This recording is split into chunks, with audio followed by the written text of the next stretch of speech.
Now is makeup. এখানে আমি base complete করে নিয়েছি, হেয়ারও কমপ্লিট করে নিয়েছি। বেস আমি এখানে হুডা বিউটি লাগিয়েছি।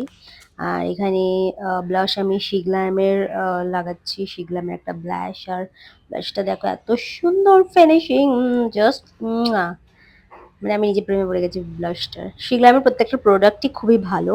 যারা ইউজ করে তারা জানে। আমি তো ভীষণ বড় ফ্যান।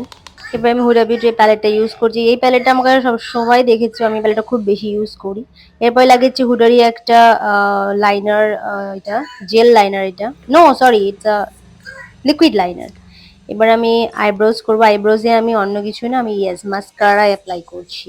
কারণ এটা করলে বেশ থিক লাগে। মাস্কারা লাগাতে গেলে বেশ ব্ল্যাক কালারের একটা ফিনিশিং আসে, তো তার জন্য আমি মাস্কারা লাগাই আইব্রোজে।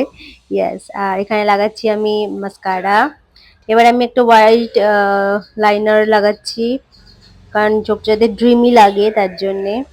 আর এখানে আমি ফেন্টির একটা হাইলাইটারও ইউজ করছি, যেটা খুব ড্রিমি লাগে। মানে এটাও যখন লাইটটা পড়ে খুব মানে গ্লসি গ্লসি চিকচিক করে, তো তার জন্য ফেন্টির এই হাইলাইটারটা ভীষণ পছন্দ। অ্যান্ড লাগাচ্ছি হুডা বিউটি লিপ কম্বো, আমার ফেভারিট এই লিপ কম্বোটা। একটা হলো হুডা বিউটির এটা, আর এটা হলো মেবলিনের।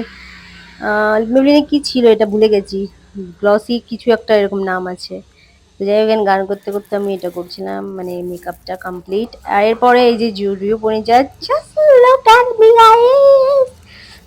নিজে নিজে দেখেই প্রেমে পড়ে গেছি আমি। Just wow.